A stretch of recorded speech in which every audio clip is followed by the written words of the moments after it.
ደብረ ብርሃን እንግዲህ በምን ትታወቃለች? አንደኛ አንድ ሰው ባረቄ ጭማቂ አደኩ ለማለት በከብድ ይገርመኛል። የመጨረሻ ባሏ እኔ ነኝ ለሚስት ከኔ ጋር ለሰራችሁ ለእንግዳ ዘር ነጋ ባል ሆነ። አንተ ለእንግዳ ዘር ነጋ ያኔ ማለት ነው። እንግዲህ ለምንድን ነው ብዙ ጊዜ እንደ ባል ሀገር አክት እንድታደርግ የሚያደርጉ? ባል ሀገር ስለሆንኩ ነው። ጀሙ አካባቢ ሆነ ተደብድበሃል? ማን ነገረ? ይሄ ምልክት ነው የነገረ። የቅበላ ጊዜ ነው የተቀበሉኝ። ምንድነው ምረት? እንዴት ነው ግን አርቲስት ነሽ አይደል? መኪና ምናምን ነገር አልገዛሽም እንዴ አለኝ። አይ ራሴ ልግዛ በመጀመሪያ ብዬ ነው መኪና ያልገዛሁት አልኩት። ትምህርት ቤት ውስጥ ምህረት በለጠ ምናምን ሲባል አቤት አለልም አሜን ነው የምለው። ብቻዬን ቀርቻለሁ መድረኩ ላይ አለቀብኝ እንዳሉ ወዴት ነው ነበር ያ ማሰብ ጀመረ። ሽጉጥ እያለ ከዘራ እና የአንድ ሚስት ባል ነኝ። ሰላም ተስፋዬ ቅብጥ ያለች ኢትዮጵያ በቀን ትምትል ምናምን ነገር ነው። ያው ሽቀላ እንዳላጣ ብዬ ነው። ግን አዎ ይሄ ሞላ ነው እንግዲህ። እንዳሁኑ እንደዚህ እንደ ኤርትራ ባለው ወጥ አልተከፈለም።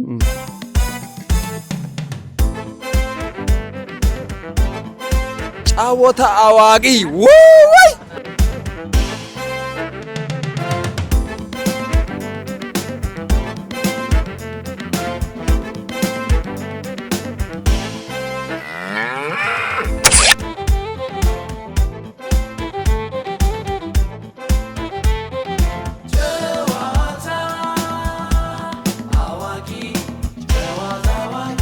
በአይቤክስ ሚዲያ ሰላም ጤና ይስጥልኝ። ውድ የአይቤክስ ሚዲያ ቤተሰቦች እንደምን አላችሁ? ዛሬ ይዤላችሁ የመጣሁት ለጥበብ ብዙ ዋጋ ከፍሏል፣ ድብቅብቅ አይወድም። ከጥበብ ጋር የተገናኘው ተወልዶ ባደገባት ደብረ ብርሃን ከተማ ነው። ምህረት በለጠ የዛሬው የጨዋታ አዋቂ እንግዳችን ነው። ምህረትዬ እንኳን ደህና መጣ። እንኳን ደህና ጠበቃችሁኝ። እንግዳዬ ስለሆንክ በአይቤክስ ሚዲያ ቤተሰቦች ስም ከልብ አመሰግናለሁ። እኔም በጣም አመሰግናለሁ እንግዳ አድርጋችሁ ስለጋበዛችሁኝ። እስኪ ምህረትዬ ስለ እድገትህ፣ ስለ ትውልድና ስለ ልጅነት ባህሪ እስኪ አንዳንድ ነገሮች ነገር። ትውልድ ያው አንተ መጀመሪያ ገልጸዋል፣ ደብረ ብርሃን ነው። እንግዲህ ደብረ ብርሃን ውስጥ ሳድግ በሰንበት ትምህርት ቤት ውስጥ ነው ያደግኩት። ከዛ በፊት የስሜን ነገር ባብራራ ደስ ይለኛል። ያው ስሜ ምህረት በለጠ ነው እና ትምህርት ቤት ውስጥ ምህረት በለጠ ምናምን ሲባል አቤት አለልም አሜን ነው የምለው። ምክንያቱም ያው ምህረት በጣም ከሁሉ ይበልጣል እና በጣም ብዙ ቻሌንጅ ነበር ከህፃንነት ጀምሮ። ምህረት በለጠ የተባልኩበት ምክንያት አባቴ ነው ስሜን ያወጣልኝ እና ለዛ ነው ትልልቅ ከፍተኛ ነገር ስለገጠመው ምህረት አለኝ። እሱ ደግሞ በለጠ ነው አባቱ ስም። ያው መቼም እንግዲህ አባቶች ስም ሲያወጡ ያውቁበታል። እና ሰንበት ትምህርት ቤት ውስጥ ያው አደግኩኝ። ከዛ ሰንበት ትምህርት ቤት ሳድግ በጣም ግልጽ ነኝ፣ ተጫዋች ነኝ። እንደገና ደግሞ ሰውን አከብራለሁ፣ እግዚአብሔርን እፈራለሁ። ሰውን በጣም ነው የምወደው። ሰውን እንደ እህል ውሃ ነው በቃ የሚጠማኝ፣ ደስ ይለኛል። ሰው በጣም ምርጥ ነገር ነው እና ከአያቴ ጋር ነው ያደግኩት። ያው የዓመት ከመንፈቅ ሰውን ከእናትና ከአባቴ ተለይቼ ወደ ደብረ ብርሃን ነው የመጣሁት እና አያቴ ተቀብለው አሳደጉኝ። እሳቸው ደግሞ ያው ደብረ ብርሃን እንግዲህ በምን ትታወቃለች? አንደኛ ታስታውሰኛለች፣ አንድ ሰው በብርዷ ትታወቃለች። ብርዷን ደግሞ ለመቋቋም አረቄ ከፍተኛ ይወጣበታል እና ያው ባረቄ ጭማቂ አደኩ ለማለት በከብድም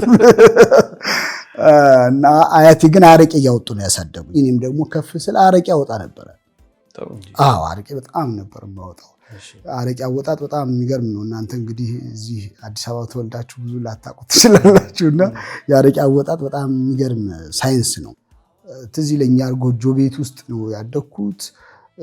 በት የተለቀለቀ የበቱ ሽታ አንተ እንዴት ደስ እንደሚል እንደውም ዶድራንት አይደለም በጣም ደስ የሚል የበት ሽታ ነበርና እዛ ነው ያደግኩት ልል ነው። በአጠቃላይ ትውልድና እድገቴ እዛ ነው ማለት ነው ባጭሩ። የልጅነት ጊዜና ባህሪ ምን አይነት ባህሪ ነበረ በልጅነት? ባህሪ አንደኛ ነገሮችን በተለየ አንግል ማየት ደስ ይለኛል። ለምሳሌ አንድ ነገር ላስታውስ። ምናልባት ዳምጦ ታውቋለህ? አብሮ አደጌ ነው። እሱ አንድ ጊዜ ልጅ እያለን እኔ ዳቦ እየገዛው ገዝቼ እበላለሁ። ከዛ ስጠኝ አለኝ። አይ አልሰጥህም አልኩት። ለምንድን ነው የማትሰጠኝ? እኔ ይሄን ገዝቼ ነው የምበላው ወይ ልግዛልህ? ገብቶሃል? ምክንያቱም ያ ለእኔ ነው የገዛሁት እንጂ ለእሱ አይደለም። እንዲህ አይነት ባህሪዎች ነበሩኝ። አንድ ጊዜ ደግሞ ትዝ ይለኛል በመንገድ እየሄድኩኝ ክረምት ነገር ነውና ዝም ብዬ ቆሜ የሆነ አያለሁ መሬቱን የሆነ ቆር ያለ ነው ጭቃ ነው ምናምን ነገር እያየሁ ጓደኞች ይመጡ መሪ እየሰራ ነው መሪ ምናምን ነገር አሉኝ። እስቲ ያዋቸው እነዚህ ትሎች አያምሩም አልኳቸው እና ተፈጥሮን በጣም ነው የምወደው። ደረቅ የሆነ ግራር ደስ ይለኛል። ደረቅ ስልህ በጣም ብዙ የለመለሙ ግራሮች አሉ። ከነሱ መሃል ግን የደረቀ ግራር ደስ ይለኛል። ለምን እንደሆነ አላውቅም፣ ግን በጣም ደስ ይለኛል። በዛ ውስጥ ህይወትን እመለከትበታለሁ። እርጥብ ነበረ፣ ችግኝ ነበረ፣ አድጎ ለምልሞ አፍርቶ ቅጠል ኖሮት ግን አሁን ደርቆ ቆሟል። እንደዚህ አይነት ነገሮች ብቻ ለየት ያሉ ነገሮች ማየትን ደስ ይለኛል። ይሄ ነው እንግዲህ ባህሪ። ተንኮል ምናምን አልነበረ?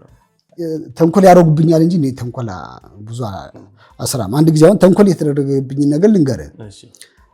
ያው እንደነገርኩ አያቴ አረቄ ነው የሚያወጡት እና ከአረቄ በፊት እንግዲህ ለድፍድፉ የአረቄ ቂጣ ወይም ደግሞ እንጀራ ይጋገራል፣ ይበላል። በነገራችን በጣም ይጣፍጣል። እና ያንን ተሸክሜ ከኩሽና ወደ ድፍድፉ ወዳለበት ክፍል ይዤ እየሄድኩ ነው እንደዚህ ተሸክሜ።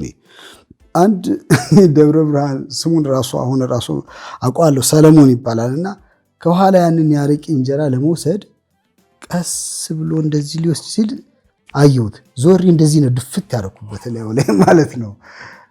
ያ እሱ ተንኮል ሊያደርግ ስለፈለገ ነው እንጂ መድፋት ስለፈለግኩ አይደለም። እና ብዙ ተንኮለኛ ነኝ ማለት አልችልም። አሁን ነው ተንኮለኛ። እንዴት መጣህ ወደ አዲስ አበባ? አዲስ አበባ የመጣሁት እንግዲህ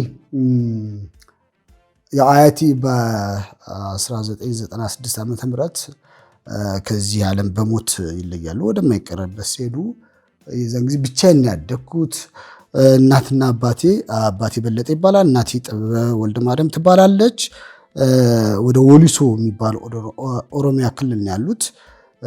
ወንድሞቼም እህቶችም አሉ፣ ግን እኔ ብቻዬን ያደግኩት። እሳቸው ሲሞቱ ግራ ገባኝ። በጣም ግራ ሲገባኝ የት ልሂድ? ከዛ መጀመሪያ ያደረኩት ምንድነው ተነስቼ ሻሸመኔ ሄድኩኝ። ሻሸመኔ ከኔ ጋር አብሮ ያደጉ ልጆች ነበሩ፣ እዛ ይኖራሉ። እዛ ሄድኩኝ። እዛ ከሄድኩኝ በኋላ እዛ ብዙ አልተመቸኝም። ተመልሼ እንደገና ደብረ ብርሃን ሄድኩኝ። ምናልባት በኋላ እናወራበታለን። ደብረ ብርሃን ስመለስ ያይኔ ተከታታይ ቴሌቪዥን ድራማ እሱን እድሉን አጋጠመኝ የዛን ጊዜ ማለት ነው። በኋላ ልናወራበት እንችላለን። ከዛ በኋላ እሱን ሰራሁኝ። ወደዚህ አዲስ አበባ መጥቼ ዘመድ ጋር አረፍኩኝ። ዘመድ ጋር አርፌ ከዛ ያለውን ነገር ፋዘር ጋር ገባሁኝ። የተለያዩ ስራዎችን ለመስራት ሞከርኩኝ።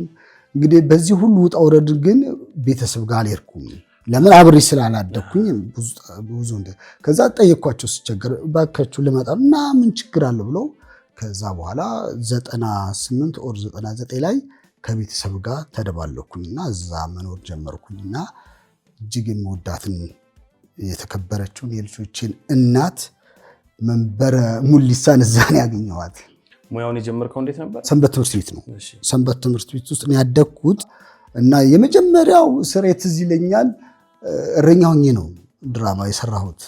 እረኛ ሆኜ ትዝ ይለኛል እና ስሰራ በቃ ሳቁ ምናምን ሞቀኝ። ታውቃለህ፣ ደስ አለኝ። በጣም የሚያስቅ ነገር ልንገርህ። መንደር ውስጥ ቲያትር እንሰራለን፣ ሙዚቃን ሞዝቃለን ምናምን። እና እኔ የመጀመሪያው ጊዜ ምን ሆንኩኝ? ስፒከር ሆንኩኝ። እንዴት ነው ስፒከር ሆንኩ ብትለኝ ጆንያ አለበሱኝና ከዛ ክር አለ አይደል የሚሰፋበት ክር እሱን ከኔ ወደዛ እንደዚህ ወስደው እዛ ጋር ማይክ አረጉ። ከዛ ዘዳሉ ቢቷ ሲል እዛ ያለው እንትን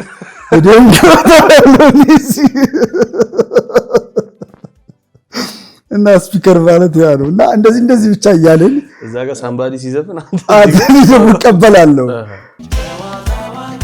በአይቤክስ ሚዲያ የአያት ልጅ ቀበጥ ነው ይባላል። አዎ ግን የዛሬን ያርገውና እንዴት ነው ማለት ከአያት የወረስከው የተማርከው ነገር ከአያት ጋር በማደግ የጠቀመ ነገር?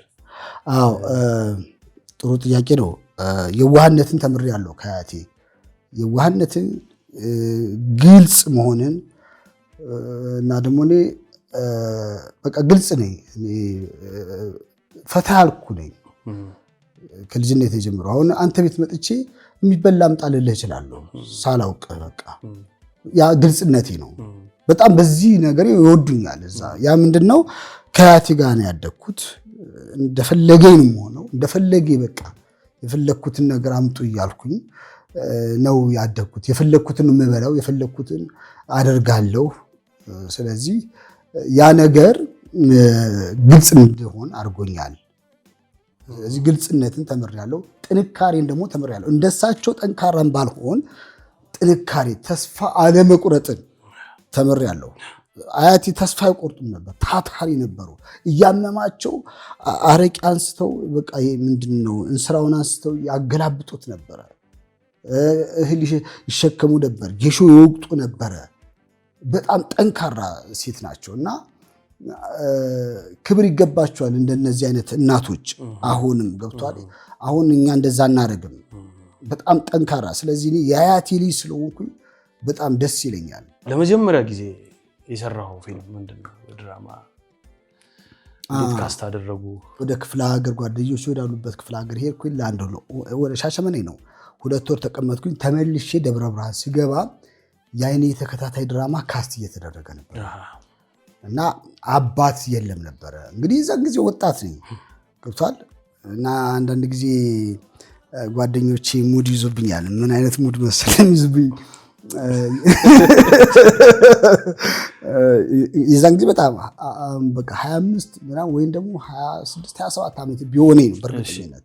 እና ይህ እንደዚህ ጅፍ ያለ ነው፣ ይሄ ሞላ ነው። እንግዲህ እንዳሁኑ እንደዚህ እንደ ኤርትራ ባለው ወጥ አልተከፈለም። እና ምን ይሉኛል?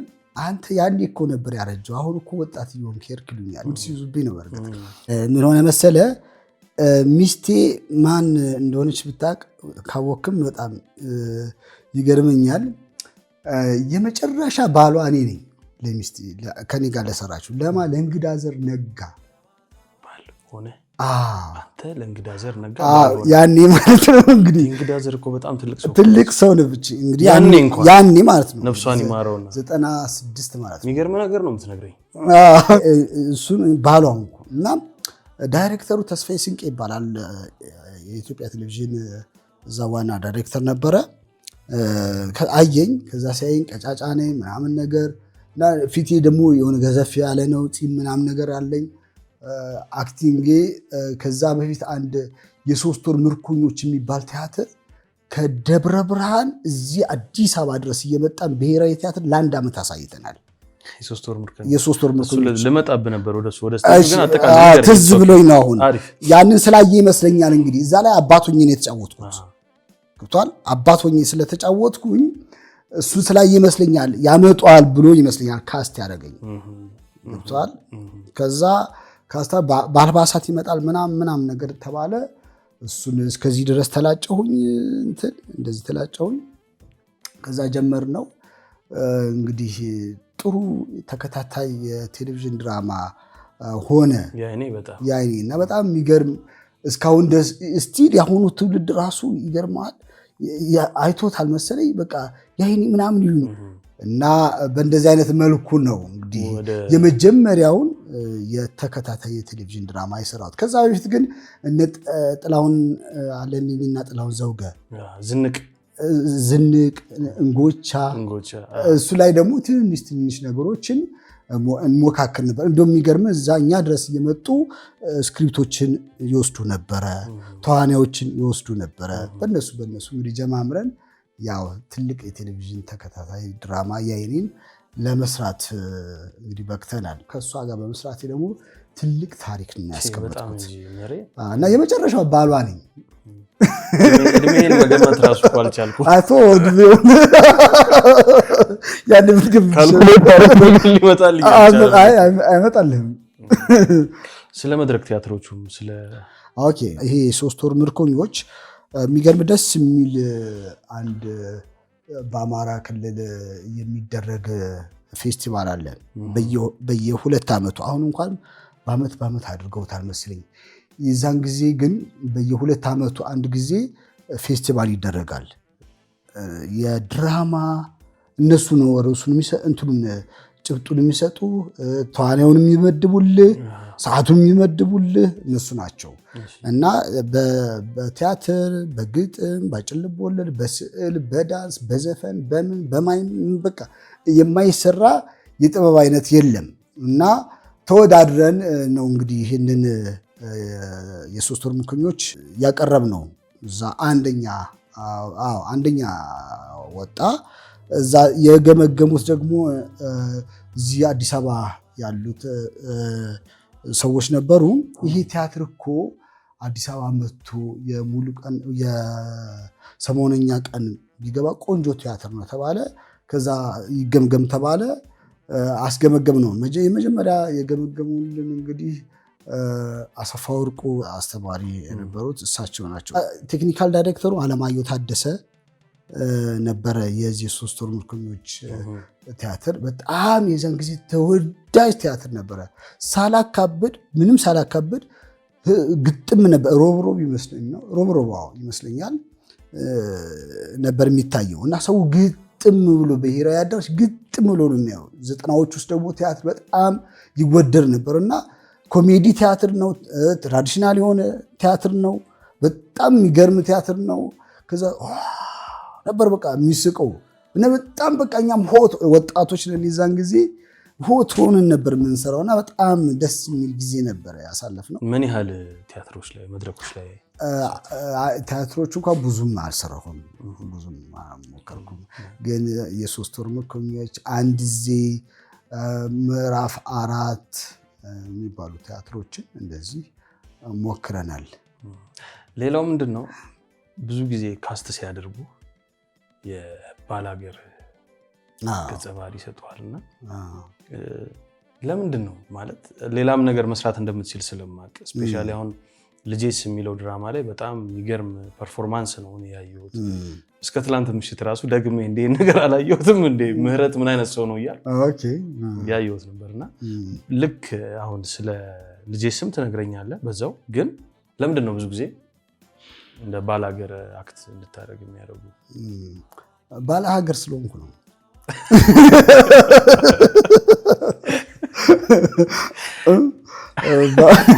ምን ነው ስለሚገርመኝ ነው። የኛ ሀገር ፕሮዲውሰሮችና ዳይሬክተሮች አንድ ነገር ከያዙ አይለቁም።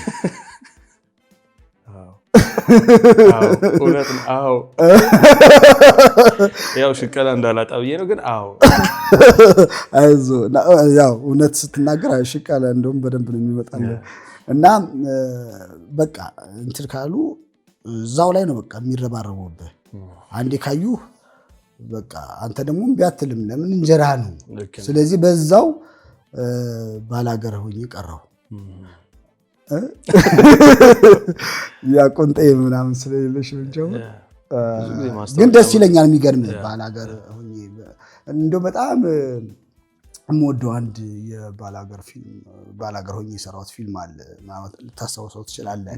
ጥለፈኝ የሚለው በጣም የምወደው ፊልም ነው። በጣም እና ትዝ ይለኛል በቱ እሱም ያው የእበት ተፈታትኖኛል እየተከታተለ ከልጅነት ደስ ይላል። እኔ በጣም ነው የምወደው እና ይሄ እበቱ እንደዚህ መለቅለቁ ምናምንና ከዛ የእሱ ቫራይቲ ደግሞ ሰላም ተስፋዬ ቅብጥ ያለች ኢትዮጵያን በቃ እንትን ምናምን ነገር ነችና እንደዚህ ሲዘት ዋ ያለችው ነገርና ምን ሆናለች ያልኩት ነው። በጣም ምን ሆና ነው ምን አርጌ ነው ሲኑ ላይ እኔ እኮ ልስማት ላከብራት ምናምን ነው እንጂ ሲኑ ላይ ምን ሆና ነው ገብቷል። እሷ ግን በቃ በእንደዚህ አይነት ነገር እንትላለች አለኝ ምናምን ማለት ነው። እና ለፈለኩት ባላገር የዋህ ነው በጣም አየው። የዋህነቱ ነው እንደዛ ያደረገው። ፍቅሩን ነው ሊያሳያት የፈለገው። መውደዱን ነው ሊያሳይ የፈለገው። ያ ባላገር ገብቷል። እኔ ተላብሼ የሰራሁት ባላገር መውደዱን፣ ፍቅሩን፣ ሰው መራቡን፣ ሰው መጠማቱን ነው ሊያሳይ የወደደው የፈለገው። ግን የከተማ ሰዎች ወይም ደግሞ ስለ ባላገር ስለ ገጠር ስላለው ነገር የማያውቁ ሰዎች ግን ባላገሮች እንዴት እንደሚያደርጉ እኛም እናውቃለን። ስለዚህ ለባላገር ክብር ይገባዋል። እውነት ነው። ለባላገር ክብር ይገባል። እውነት ክብር ይገባዋል። ልጄስ ፊልም እንዴት ካስተደረገ? ሄኖክ ይባላል ሞክሺ። እሱ ነው እንግዲህ የጠቆመው እኔን። ያቀኛል በተለያየ እንትን መሰለኝ ስራዎችን፣ ጸባይን፣ ምንን አክቲንግን ያቀኛል። ከዛ ጠቆመ። በቃ እኔው ተባለ። ከዛ ሄድኩኝና አንድ እንትን ሰጡኝ። አንድ የሚነበብና ዝም ብለህ እስኪ ተጫወተው ምናምን ነገር አለ። ስጫወት ምናምን ነገር እኔ የምሰራውን እንትን ገጸ ባህሪ ለሌላ ሊሰጡት ነበር ሀሳባቸው። ከዛ ስጫወት በቃ አግኝቼዋለሁ። አሸናፊ ይባላል እንትሉ የኔ ገጸ ባህሪ አስተዳዳሪ። በቃ አግኝቼዋለሁ፣ ዳይሬክተሩ አግኝቼዋለሁ በቃ አለ። ከዛ በቃ አሸናፊ ሆንኩኝ። የአንድ የገጠር ከተማ አስተዳዳሪ ሆኜ ቀረው። ያው በጣም ተወዳጅ ድራማ ሆኖ ቀረ።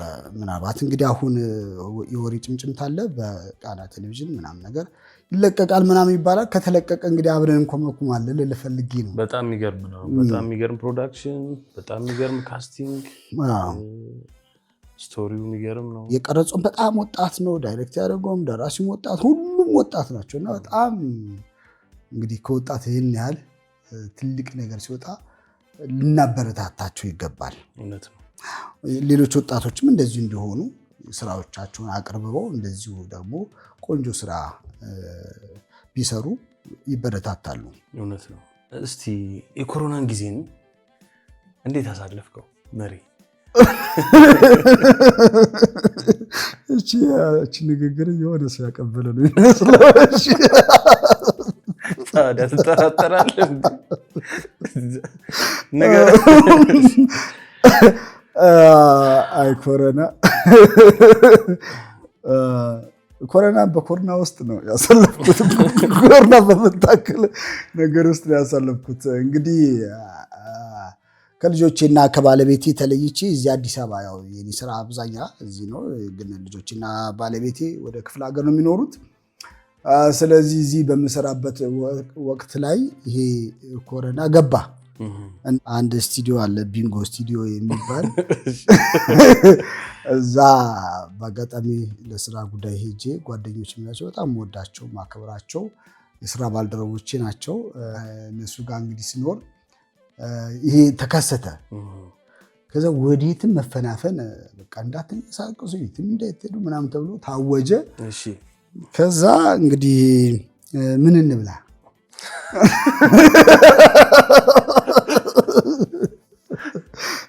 መውጣት አንችልም ምናችን ምን እንብላ እና ቀስ ብለን እንደዚህ ያው አንዴ ተላይ እንደዚህ ገንጠል ብለህ አይደለ ተራርቀ የምትሄደው ሄደን የሆነ ቦታ ሄደን ምን ነበር ካዝሚር በብዛት በፌስታል አመጣንና አስታውሳለሁ።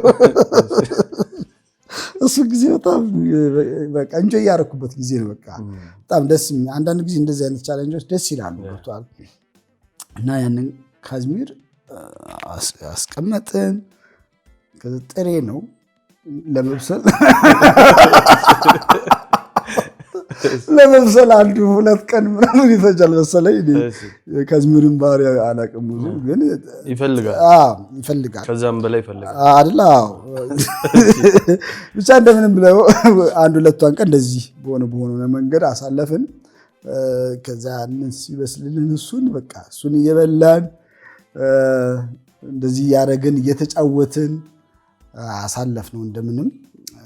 ከዛ ትንሽ ነገሩ ረገብ እያለ ሲመጣ ነው እንግዲህ እግዚአብሔር ይመስገን። ግን ከኛ መካከል የተያዘ ያለ አይመስለኝም፣ አላስታውስም። እግዚአብሔር ይመስገን ሁላችንም ጥሩ ነበርን ማለት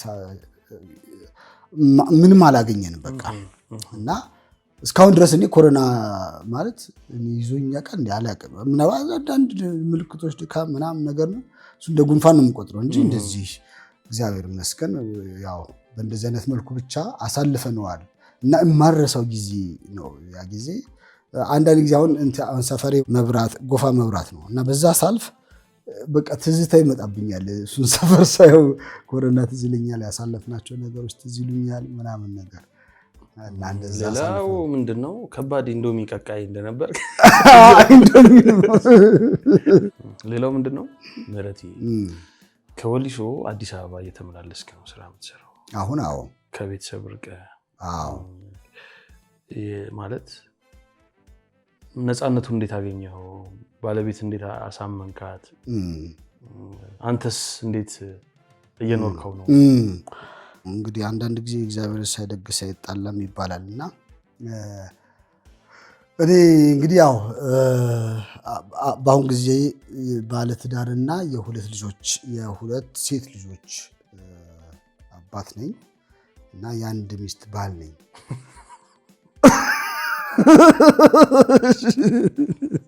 እና ባለቤቴ መንበረ ሙሊሳ ትባላለች። ልጆቼ ደግሞ ኬብሮን ምህረትና ቱሚ ምህረት ይባላሉ። ከባለቤቴ ጋር እንግዲህ ቅድም ስንጀምር እንደነገርኩ እኔ ከቤተሰቦች ጋር እዛ ስቀላቀል ትንሽ በምቆይበት ጊዜ ከልጆቼ እናት ጋር ተገናኘሁኝ እና እሷ በጣም አስተዋይ ሆና አገኘኋት። በጣም ገራሚ ልጅ ነች። በጣም ለሴቶች ተምሳሌ መሆን የምትችል ነች። ጠንካራ፣ ብርቱ፣ አስተዋይ ልጅ ነች ባለቤቴ እና በጣም የምትገርም በቃ ለሴቶች አሁን ላሉት ወጣቶች ተምሳሌት መሆን ነች ብዬ በሙሉ አፍ ይናገራለሁ። እና እሷን ሳያት በቃ እቺ ልጅ ማግባት አለብኝ ብዬ ወሰንኩኝ። ከዛ ትምህርቷን ነበረ፣ ትምህርት ጨረሰች እና ፀጉር ስራ ደግሞ በጣም ጎበዝ ነች። በጣም ማለት ነው የሴቶች የፀጉር ስራ፣ ሜካፕ ጎበዝ ነች፣ ጥፍር በቃ ኤቭሪቲንግ ጎበዝ ነች። ከዛ እቺ ልጅ በቃ ለእኔ ለትዳሬ ትስማማለች ብዬ አዲስ አበባ ይዤሽ ልሂድ አልኳት።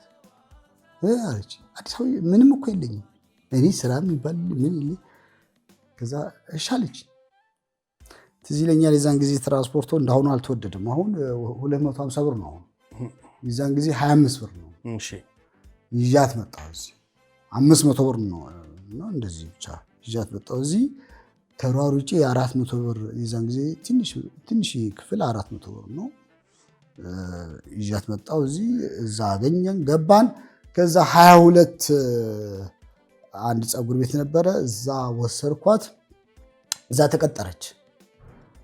ከዛ ያው የሚገርም አንድ በጣም የሚገርም አጋጣሚ ልንገርህ። በጣም የእግዚአብሔርን ታምር የእግዚአብሔር እጅ እንዳለበት በትዳሪ ውስጥ ወይም በእኔና በእሷ ግንኙነት ውስጥ የእግዚአብሔር እጅ እንዳለበት አንድ ነገር ልንገርህ። ወደዚህኛው ወሬ ከመሄድ በፊት እኔ እሷን ሳላቃት ምንም ነገር መንበረ የምትባል ወሊሶ ከተማ ውስጥ ትኑር አትኑር ሳላቃት በፊት የኔ የብቻ የግል አድናቂ ነበረች እሷ። አዎ ከዛስ በጣም የሚትወጂው ተዋናይ አውቶግራፍ ምንድነው ባዮግራፍ እንደዚህ እሱ ሲጻፍ በጣም የምትወጂው አክተር ምናምን ሲባል ምህረት በለጠ ብላ ጽፋ። የምርህን ነው? ጌታ ምስክር በጣም ምንም ሳንተዋወቅ እሷ ነች በአርቱ የምታውቀኝ። ይሄ በጣም ይገርመኛል። እና ምህረት በለጠ ብላ ጽፋለች። አሁን ስንገናኝ ነው የምትነግረኝ። እና እንግዲህ ገብቷል እንዴት እኔ እንደሳበችኝ ያየህ እሷ ገብቷል። ከዛ አሁን ተገናኘ ምን አለን እና ይሄንን ሳልናገር እንዳላልፍ ብዬ ነው ወደ ኋላ የተመለሱ። ከዛ እዚህ መጣ ምናምን ነገር አርቱ በጣም ልቅቅ ፈታ ያለች ልጅ ነች። በጣም በቃ ፍሪ ምንም በቃ ደስ የምትል ልጅ ነች። አታስጨንቅህም፣ ምንም አታጨናንቅም። እና ስሰራ ምን ስል በቃ ትወደዋለች ስራዬ ምን ታውቃለች ይሄን ስራ እንደምሰራ። ስለዚህ እንደውም እሷ እዚህ ስትኖር ሜካፕን አሁን ጎበዝ ነች አላልኩም። እዛ ወሊሶ ከሄደች በኋላ አንድ ርዕሱ ጠፋብኝ። አንድ ተከታታይ ድራማ ለአንድ ወር ምናምን ሜካፕ ገብታ ሰርታለች። ግን በወቅቱ መጫ ስለነበረች አልቻለችም እንጂ ሜካፕ ምናምን ሰርታለች። ስለዚህ ያንን ስለምታውቀው በመካከላችን ምንም እንትን የለውም። ስለዚህ እኔም ትንሽ የሚከብደው ምንድነው እዚህ ስራው ሲኖር አንድ ወር ምናምን እቆያለሁ። የልጆቹን አፍቆት እኔም መራራቃችን ትንሽ ነው እንጂ ምን ችግር የለውም። እና በጣም ደስ ብሎን እሷም ደስ ብሏት እኔም ደስ ብሎን ቆንጆ ትዳር ነው ያለኝ። በቃ የተረጋጋ ትዳር፣ አሪፍ ትዳር ነው። አሁን ኦልሞስት ወደ 15 ዓመታችን እየተጠጋን ነው። ደስ ይላል። ሙያውን አክብራለ ነፃነትን ሰጣ። እውነት ነው እየሰራህ ነው። አዎ ዋው ደስ ይላል። ከልጆችህ ጋርስ እንዴት ነው ያላችሁ? አንድ ስራ ነበረ ደንብ 5 ታውቃለህ? አዎ ደንብ 5 ላይ አሁንም ገበሬ ሆኜ ነው የምሰራው እና የሆነ እሱን አጀብ ምናምን ይላል። ታስታውስ እንደሆነ የሆነ ነገር ሲፈጠር አጀብ ይላል። እንደዚህ ግንባሩ እንደ ካራክተር ቢዝነስ ልጄ የዛን ጊዜ የመጀመሪያ ልጄ 2 ዓመት ኦር 3 ዓመት ምናምን ትሆናለች። ከዛ አባትሽ እንዴት ይላል አጀብ ትነብር አሁን አድጋለች። እና እንግዲህ እዛ ስሄድ አገኛቸዋለሁ። በጣም ፍቅራችን፣ መዋደዳችን፣ ጠረናቸው አንዳንድ እዚህ ሲመጣ ጠረናቸው ትዝ ይለኛል። በቃ መልካቸው ብቻ አይደለም ጠረናቸው፣ ፎቶአቸው ያለው እዛ ስሄድ ደግሞ በጣም እንጂ እንደራራ እንጫወታለን። እና በጣም ጨዋ የሆኑ ልጆች ናቸው። ሰው አክባሪ፣ እግዚአብሔርን ደግሞ ከልጅነታቸው የሚፈሩ በጣም እንደውም አንዳንድ ትልቋ ልጅ አሁን 11 ዓመቷ ነውና ብድግትና አባዬ አቤት ዛሬ መጾም እፈልጋለሁ አንድ የምነግረው ለእግዚአብሔር የምነግረው ነገር አለ ትለኛለች። ምንም አይደለም እሺ ደስ እንዳለሽ አርኪ እላታለሁ። እና በጣም በልጆች በጣም ደስተኛ ነኝ፣ በሚስቴ በጣም ደስተኛ ነኝ። ደስ ይላል። እግዚአብሔር ይባርክልህ። አሜን አሜን። ሌላው ምንድነው በህይወት ውስጥ በጣም አስቸጋሪ የምትለው ጊዜ በጣም በቃ የተቸገርክበትን ጊዜ ታስታውሰዋለህ? አዎ እስኪ ንገረኝ። በጣም አስታውሰዋለሁ እንጂ እንዴት ነው ማስታውሰው? እስጢፋኖስ ጋር የ150 ብር ቤት ተከራይቼ ነበረ እስጢፋኖስ ጋር እና ብዙም ስራ ገና እንትን እያልኩ ነው ምናምን ነገር ስራ የለም ምናምን እና የምበላው በጣም አጣው እና ምስር ገዝቼ ነበረ። የዛን ጊዜ ይሄ ስቶቭ ምናምን የለም እንትን ነው ምንድን ይባላል ቡታጋዝ፣ በቡታጋዝ ነው የምታበስለው እና 75 ሳንቲም ነው ምናምን እንደዚህ የሚገዛው 1 ሊትር አሁን ስንት ነው? እና በጣም ራበኝ እና ምስር ነበረ። በቃ ምስሩን ቀቅዬ በልቻለሁ። እሱ በጣም በቃ እንትን ማስታወሰው እሱን ነው። ምስር አለ ያው ቡታጋዝ አለ ውሃ ቀቅዬ በቃ እሱን በላው። ትንሽ ራሴን ሲያመኝ እሱን በልቼ አድሬያለሁ። ይሄ በጣም በህይወቴ የማረሳው ነው፣ የማረሳው ነገር ነው። ሌላ ደግሞ ስራ ለማግኘት ብዬ ያው እንግዲህ ሰው ስራ ለማግኘት ብዙ ነገር ውስጥ ይገባል አይደለ? ባር ውስጥ እዛ ኃላፊ ሆኜ ለተወሰነ ጊዜ ሰርቻለሁ እና እንደዚህ ሴተኛ ዳሪዎችን ወደዛ ሂዱ፣ ወደዚህ ግቡ፣ እንደዚህ አድርጉ ምናምን ነገር ያ ኃላፊነቱ አለ አይደለ? የቡና ቤት ኃላፊነት እንደዛ ሰርቻለሁ እና ብዙ ነገሮችን አልፈናል። እግዚአብሔር ይመስገን። ይሄን አሁን ማንም አያውቅም። ዛሬ ነው ያወራሁት እና ይሄን አሳልፈናል ልፈልጊ ነው። እግዚአብሔር ይመስገን እንግዲህ የማያልፍ ጊዜ የለም። ሁሉም ያልፋል። ሳለ ህይወትን በተለያየ አንግል ያየህ መኖር ጥሩ ነው። ሰውን አክብር፣ ሰውን ውደድ፣ ፈጣሪን ፍራ፣ ጸልይ፣ አመስጋኝ ሁን፣ ቅን ሁን፣ ደግ ሁን፣ በጎ ሁን። በቃ በቂ ነው። እንደገና ደግሞ ያለኝ ይበቃኛል ማለት ማትረፊያ ነው አይደል? ያለህን ነገር እኮ በቂ ነው ካልክ አተረፍክ አንተ። ትርፍ ነው እሱ በቃ በቂ ነው። ምክንያቱም በዚህ ምድር ላይ ስንኖር በሁለት ተቃራኒ ነገር ውስጥ የምንኖር ሰዎች ነን እኛ ወይም ደግሞ ዓለም። ምን ማለት ነው? እግዚአብሔር አለ፣ ሰይጣን አለ፣ ሞት አለ፣ ህይወት አለ፣ መኖር አለ፣ አለመኖር አለ፣ ቀጭን አለ፣ ወፍራም አለ፣ ሴት አለ፣ ወንድ አለ፣ ገብቷል? ማጣት አለ፣ ማግኘት አለ። ይሄ ሊገባ ይገባል። ይሄ ሲገባ በቃ አንተ ኑሮን መኖር ጀምረሃል። ምንም ነገር አያቅትህም ምንም ቢመጣ። ለምን በቃ እነዚህ ነገሮች የግድ ሁልጊዜ ማሰብ አለብህ። ሁልጊዜ እኔ አሁን አንድ ነገር ልንገርህ፣ በጣም አይገርመኝም፣ በጣም አይደንቀኝም። ይሄ ምድር ማለት ነው በጣም አይገርመኝም፣ ብር በጣም አይገርመኝም፣ በጣምም አይደንቀኝም። ሰው ስትሆን ነው። ዝናው ጎርቶኛል ወይስ ጠቅሞኛል ብለህ ነው የምታስበው? የቱ ይበልጣል? እንግዲህ እንዳቀባበልህ ነው አንተ። እኔ አሁን ዝናን ለብዬ ሸዋ አላደርግም ወይም ደግሞ የሆነ ነገር አላደርግም። በፈለግኩት ታክሲ ሄዳለሁ፣ የፈለግኩት ቤት ገብቼ እበላለሁ። ሸራተን ልበላ እችላለሁ፣ በሸራም የተወጠረ ቤት ልበላ እችላለሁ። እሱ ለእኔ ምንም ማተር አያደርገኝም። ምን ኧረ ተው እንዴ!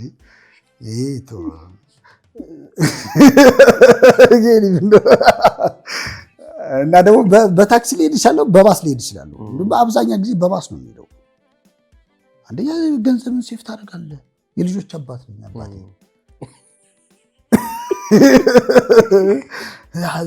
እንዲህ ይጠቋቁብኝ እኔ ምንም አይመስለኝም። አንድ ጊዜ በታክሲ ጋቢና ቁጭ እየሄድኩኝ አርቲስት ነሽ ስራ እንዲህ ነው ምናምን ነገር አሪፍ ነው ምናምን ነገር ከዛ በኋላ አትቀበለው ምናምን ነገር አለው። እሺ እንዴት ነው ግን በዚህ አርቲስት ነሽ አይደል መኪና ምናምን ነገር አልገዛሽም እንዴ አለኝ። አይ ራሴን ልግዛ በመጀመሪያ ብዬ ነው መኪና ያልገዛሁት አልኩት። ሰው ራሱ ሲገዛ ነው መኪና መግዛት ያለበት። የው ሰው አመለካከቱ እንደዚህ ነው፣ ከእንደዚህ ጋር ነው የተጣበቀው። ቅድሚያ መስጠት ያለብህ የትኛው ነው? ቁስ ነው ወይንስ ህይወት ነው? እሱ ጋር ነው ጥንቃቄ ማድረግ ያለብህ። እና እኔ እንግዲህ ዝና ከሰውየው አኳያ ነው የሚታየው፣ ከሰውየው አኳያ። ስለዚህ እንዳልከው ሰው ቤት ሄጄ የምበላበታለሁ፣ እሱ ጥቅሜ ነው። ጉዳቱ ደግሞ ብዙም አይታየም ወይስ? አዎ ጉዳቱ አለው። አክቹአሊ የተወሰነ ሊኖር ምን ለምሳሌ ብዬሳስ ምንድን ነው ጥቅሙ ይበልጣል ይመስለኛል። ደስ ይላል። ግን ጥቅሙ ይበልጣል። አሁን ጥቅሙ ይበልጣል ብዬ ዝነኛ ነኝ ምናምን ያልኩ እንትን አልነፋም። በቃ ያው ምህረት ነው። ራስን ሆነ ነው እንጂ ሌላ በዝናው አለ ብለህ ሌላ የምታመጣው ካራክተር የለም። ኧረ የለሾ ምናምን ነገር ኧረ ምን ሊጠቅም እንዴ? ሰውም ደስ የሚለው እንደዚህ አብረው ወርደ ማለት ከማህበረሰቡ ጋር አብረህ ስታሳልፍ የሆነ ቦታ ሲያይ ምናምን ደስ ይለዋል። ሌላው ከአርቱ ውጪ ምህረትዬ ሌላ ሙያ አለ? አይ ሌላ ሙያ እንደ ጋሪ ፈረስ እንደዚህ ብለን በዚህ ግን ምንድነው ስዕል ትንሽ ሞካከር ነበረ ምናምን ነገር ያው እሱ አልቀጠልኩበትም። ትርፍ ጊዜ ሲኖር ወይም ከስራ ውጪ ያለህን ጊዜ በምን ታሳልፈዋለህ? እንግዲህ ልጆች ጋር ሲሄድ ከልጆች ጋር ኢንጆይ ያደርጋለሁ። ፊልሞች ያለው እንደገና ደግሞ አንዳንድ መጽሐፎች ካሉ ላነብ እችላለሁ። ከዛ በኋላ ያለኝን ተሰጥኦ እንደ ግጥምም እንደምንም መጣጥፍ እንደዚህ አደርጋለሁ። ከዛ አንዳንዴ ደግሞ ብቻዬን ሆኜ አንድ ቦታ ላይ ረጅም ሰዓት ቁጭ ብዬ ራሴን ማዳመጥ ዓለምን ማዳመጥ እወዳለሁ።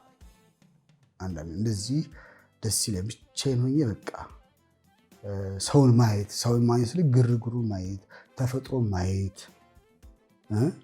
እንስሳቶችን ምናምን በጣም ቅድም እንዳልኩ ወጣ ስትል እንደዚህ የተለያዩ ግራሮች ምናምን ብያለሁ።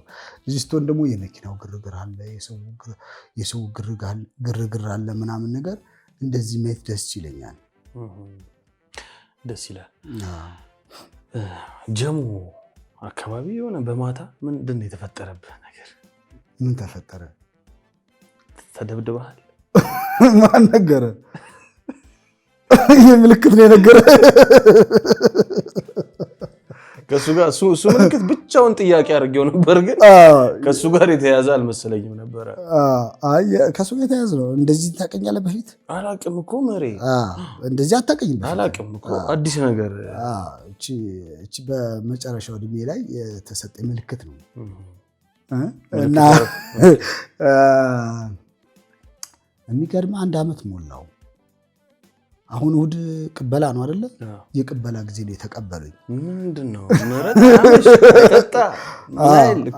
ልክ ያው እንግዲህ ወደ ቤት ስትገባ ጀሞ ወደ 2 ተኩል አካባቢ ይሆናል ስሄድ በእግሬ ከኋላ ነው የተከታተለኝ አንዱ ይመስለኛል። ከዛ ዞር ስር ነው እንግዲህ በኮብልስቶን ድንጋይ እዚህ ጋር ያስገባልኝ እና በጣም ለተወሰነ ጊዜ እንትን አለኝ። ግን ያው ምልክት ሆኖ ቀረ። ሌላ ምንም አይደለም። ያው ሰው ሃንግ እንደሚደረገው ሃንግ ነው የተደረኩት። ለዘረፋ ነው ይሁሉ? ሞባይል ወሰዱብኝ። ሌላ እንኳን ገንዘብ ምናምን ብዙ የለም ነበረ። ሞባይል ወሰዱብኝ። ሞባይሉን ተካው። ምክንያቱም ሞባይል ይተካል፣ ህይወት ግን አይተካም።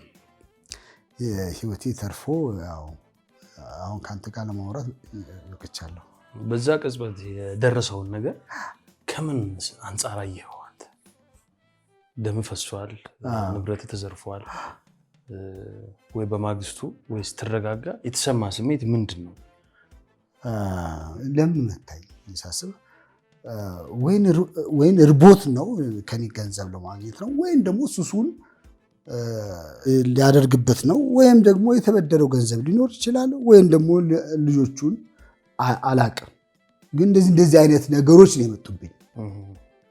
ግን ተገቢ ነው ወይ ተገቢ አይደለም? እሱ ይሄ ነው በቃ ማሰብ ያሰብኩትም ይሄ ነው። ሌላ ምንም ልታስብ አትችልም ከዚህ ውጪ። ቀረጻ ላይ ያለ ወይ በስራ ላይ በጣም ለየት ያለ ፈን የሆነ አጋጣሚ ያጋጠመ እስቲ ነው ነገር ካለ?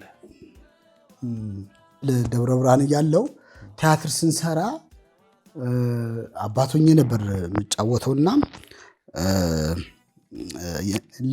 የኔ ልጅ አለች። ከዛ እሷን እንደዚህ እሱ ደግሞ HIV ምናምን ነገር አለበት ሊያገባት ምናምን ነገር እንደዚህ ነገር ነው ቲያትሩና በሽጉጥ እንትን ምንድነው ከዘራዬን ወረውርና ሽጉጥ ነው የማወጣበት። ከዘራውን ጥለው ሽጉጥ? እሺ ከዘራዬን ጥልና ሽጉጥ ነው የማወጣበት። ከዛ ደግነቱ ልምድ ላይ ነው።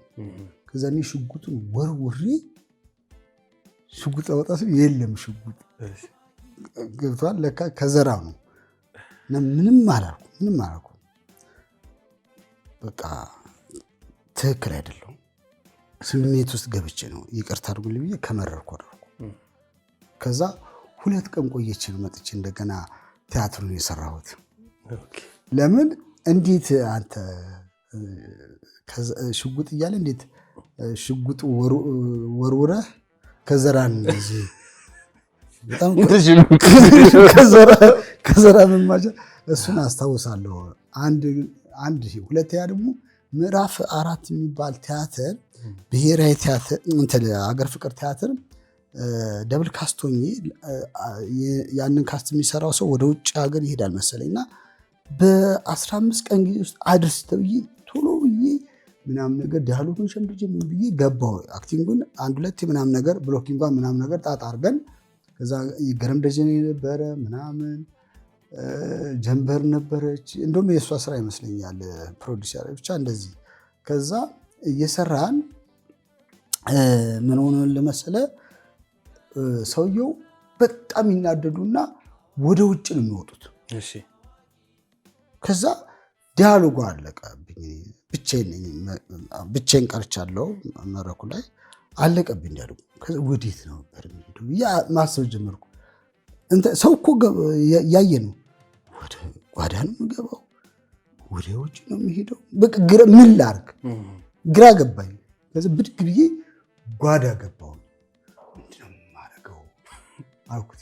አረፋዎች ነው በበሩ ተጠቅምና ዛሬ ተናድጄ በቃ በጣም ተናድጄ በቃ በሩ ሁሉ ጠፋብኝ። ጓዳ አስገባኝ እኮ ቆይ ወይ ምናምን እያልኩ እየተናደርኩ ሳላስፎግር በበሩ ወጣሁ።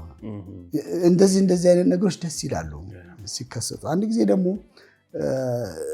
ክፍለ ሀገር እንደዚህ ቲያትር እየሰራን መጋረጃ የሚዘጋበት አለ እና እኛ መጋረጃ እንደዚህ ዳርና ዳር ይዙ አሉ ታስታውሱ እንደዚህ ይዘው ይገጥማሉ እና አለቀ ዲያሎግ ምን እንበል ጸጥ ለካ ተመስጧል መጋረጃ ዘጎቹ እንደዚህ እንላለን ምን እናድርግ ኧረ ማነሽ ከሌት ኧረ ንፋሱ ገባ በሩን ዝጊው ከዘት ድንግጥ ብሎ ዘጉ። እንደገና ደግሞ በጣም ብዙ ትዝታዎች አሉ። እንደገና የአንድ ሰዓት ቲያትርን በ30 ደቂቃ ሰርተናል። የአንድ ሰዓት ቲያትር በ30 ደቂቃ ክፍለ ሀገር ነው። ሰው ጎሎ ነው አይደለም ወይስ እየዘፈናችሁ? ይሄ ደስ ይላል። እንዴት እንደው ታውቃለህ? ቲያትር ልናሳይ የሆነ ሀገር ሄድን። እዛ ሀገር ውስጥ እንግዲህ አዳራሽ የለም፣ ትምህርት ቤት ነው እና ይሄ የትምህርት ቤት በሩ ጋር አይደል እንደዚህ እንደ መድረክ ምናምን ነገር ኮሪደር ላይ ምናምን እንደሱ እሱ ላይ ቁጭ እና መሽቷል። ክፍለ ሀገር ነው ምናምን ነገር እና መብራት የለም። በጣም የሚገርም ነገር ነው ያሳለፈው እና ባትሪ ነው ሞባይል የለም የዛን ጊዜ። አሁንም 90 ውስጥ ነው ያለሁት የምነግርህ 90 ታሪክ ነው። ከዛ ሁሉም ባትሪውን አወጣ እኛ ላይ ነው ያበራው። ሁሉም ሰው ባትሪ እኛ ላይ ነው። ከዛኛ በቃ ቶሎ ሰርተን ለመገላገል ቶሎ ሰርተን ከዛ እኔ አሁንም አባት ነኝ። አባትና ቅድም የባላገር ነው የሚያደርጉና ደምዝ ብዛት አለብኝ። ከዛ መጥቼ ደግሞ ቁጭ አልኩኝ። ከዛ አባቴ ምናምን ሲል እባክህ የሚባለው በላይ ቶሎ እለፍ ምናምን ነገር አልኩት። በጣም አናደደኝ። ከዛ ሳቁ በጣም ማለት የሆነ ነገር ብለን ብቻ የአንድ ሰዓቱ በ30 ደቂቃ ይሄ ቶሎ የምትሰራው አለ እንደዛ አረግን ጨረስን። ወደ ሀገራችን መጣና ይሄን ነገሮች አረሳቸውም እና ብዙ ትዝታዎች አሉ። እንግዲህ ገጠመኞቼ እነዚህ ናቸው።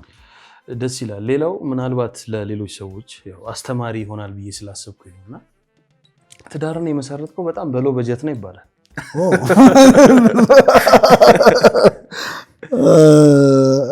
ያው ቅድም እንደነገርኩ ነው እንግዲህ 500 ብር ይዤ ነው የመጣሁት እዚህ። አሁን ትዳርን እንግዲህ ሰው በቬሎ ወይ ድግስ ተደግሶ ምናምን ነገር ካለው ጀምሮ አይደለም የምንቆጥረው ትዳርን። ከእሷ ጋር ያለኝን ጊዜ ከተገናኘንበት አብረን መኖር ከጀመርንበት ጊዜ ጀምሮ ያለው ነው ለኔ። ያኛው ህጋዊ የሆንክበት ወይም ደግሞ መንግስት የሚያውቀው ቤተሰብ የሚያውቀው ትሏለህ። በርግጥ ይሄን ቤተሰብ ያውቁታልና 500 ብር ይዘን መጣን። ከዛ ቤት ቅድም ነገር ያለው በእሷ ተከራየንና ኑሯችንን ጀመርን። ከዛ እየሰፋን ትዝ ይለኛል ምላስ የምታከል አንድ እንትላል ምንድነው ፍራሽ ነበረች። ምላስ የምታከል ፍራሽና አንድ ደግሞ እንትን የሆነች እንደ ጋቢ ለምን አይነት እንትን ነገር አለች እሷን ለብሰን ነው በቃ ትዳራችንን ያሳደግነው እና አንድ ቡታ ጋዝ እንደነገርኩ ከዛ አንድ ሳህን እንደዚህ ሻይ መጠጫ ምናምን እንደዚህ በቃ ሌላ የለም። ግን ቀስ ሌላ የለም ምንም አትሳቅ። እና ያንን ግን ያሳደግን በሁለት በሶስት በአራት ከዚህ ከጨርቆስ ትዝ ይለኛል አልጋ ገዛን፣ የርብራብ አልጋ እሱን ገዛን። እስካሁን ድረስ አለ፣ አስረን አስቀምጠነዋል ለትዝታችን። ፍራሿ ግን የለችም። ፍራሿ ብትኖር በጣም ደስ ይለኝ ነበር። እንትሏ ግን አለች፣ እቺ ልብሷ አለች። የሆነ ክፍለ ሀገር ስትሄድ እንትን የሚያለብሱት አይነት ልብስ ጉርጉር ነገር ምናምን እሱን ነው በቃ ለብሰን በሱ እዚህ ደረጃ የደረስነው እና ግን ጣፋጭ ትዳር ነው ይሄ። ጣፋጭ ትዳር ይሄው እዚህ ደረጃ ደርሷል። በጣም ደስ ይላል። ምህረትዬ፣ እስቲ በመጨረሻም አንተ ይሄ ቀረ የምትለው ነገር ካለ ወይ ማስተላለፍ የምትፈልገው ነገር ካለ ወይ ማመስገን የምትፈልገው ነገር ካለ እድሉን ላመቻችል። እንግዲህ ማመስገን የምፈልገው ቅድሚያ ለሁሉም ነገር መጀመሪያም መጨረሻም ፍጻሜ የሌለው መጀመሪያ የሌለው መጨረሻም የሌለው እግዚአብሔርን አመሰግናለሁ። ለዚህ ሁሉ ለመኖሪ ምስጢር የሆነ ለስትንፋሴ ደግሞ በቃ ይሄ ስትንፋሴን እዚህ ደረጃ ካንተ ጋር እስከማወራበት ደረጃ ድረስ ያቆይኝ እግዚአብሔርን በጣም አድርጌ አመሰግነዋለሁ። ክብሩን እሱ ይውሰድ። ሌላ ደግሞ እዚህ ደረጃ እንድደርስ በተለያየ መልኩ ገብቷል። በምክርም ቢሆን በጉልበትም ቢሆን በገንዘብም ቢሆን በተለያየ አቅጣጫ ጓደኞቼ፣ አብሮ አደጎቼ ያው ስም መዘርዘር በጣም ረጅም ስለሆነ እንደዚህ ወይ ዘርዝራ እንድቀመጥቼ ይናገራለሁ እንጂ እነሱን እጅግ አድርጌ አመሰግናለሁ። ባሉበት እግዚአብሔር ይባርካቸው። ያላገቡ ያግቡ፣ ያልወለዱ ይውለዱ፣ ያጡ የሚያገኙበት ይሁንላቸው። ሌላው ደግሞ በጣም እጅግ የምወዳት የተከበረችው ውዷ ባለቤቴ እድሜዋን ጤናዋን እመኝላታለሁ። እወድሻለሁ ባለቤቴ፣ ኑሪልኝ፣ አከብርሻለሁ። አንቺ ባትኖሪ ኖሮ እኔ እዚህ ደረጃ አልደርስም ነበር። ሪል ነው የማወራህ። እኔ ምናልባትም ላንገናኝ እንችላለን። ምናልባትም ጎዳና ወጥቼ ልታገኘኝ ትችል ነበረ። ምናልባትም አብጄም ልታገኘኝ ትችል ነበረ። ግን በህይወቴ ውስጥ ትልቁን ድርሻ የተወጣችው ባለቤቴ ነች። መንበረ ሙሊሳ የጀርባ አጥንት ሆና አሁን በርታ፣ ጠንክር፣ አይዞ እየተቆጣች ምን እየመከረች ልጅ ነች፣ ግን በጣም በሳል ነች እና በጣም አመሰግናታለሁ። ልጆቼን ወዳቸዋለሁ፣ አክብራቸዋለሁ። እናቴን፣ ወንድሞቼን፣ እህቶቼን ኑሩልኝ እላለሁ። አመሰግናለሁ። ምህረትዬ ደስ ይላል። አሪፍ ነው። ሌላው ምንድን ነው ልክ እዚህ ፕሮግራም ላይ የሚመጡ ሰዎች አንድ ነገር እንዲያደርጉ ፈልጋለሁ። ኦኬ፣ ምርቃት እንዲመርቁኝ እኔንም ጓደኞቼንም ይፈልጋሉና ኦኬ እንድትመርቀን። ኦኬ፣ ደስ ይላል። ምርቃት እንግዲህ ምርቃት ይደርሳል። እግዚአብሔር ይባርክ፣ ተባረክ። አንተም ከአንተ ጋር የሚሰሩትም ሁሉም እዚያ ያሉት በጠቅላላ እግዚአብሔር በቃ በእናንተ ውስጥ ከባድ የሆነ በረከት ይልቀቅባችሁ። ተባርካችሁ ቅሩ። ከክፉ ይጠብቃችሁ። በክፉ የማያችሁ ሁሉ ባጠገባችሁ አይድረስ። ከፍ በሉ። በደሙ በክርስቶስ ደም ተሸፈኑ። እግዚአብሔር ይጠብቃችሁ። የወለዳችሁ ልጆቻችሁ ይደጉላችሁ። ያገባችሁ ትዳራችሁ ይለምልም። ያላገባችሁ ደግሞ እንድታግቡ እግዚአብሔር ሚስት ይስጣችሁ፣ ባልም ይስጣችሁ። ከፍ በሉ። ይሄ ነው የምለው።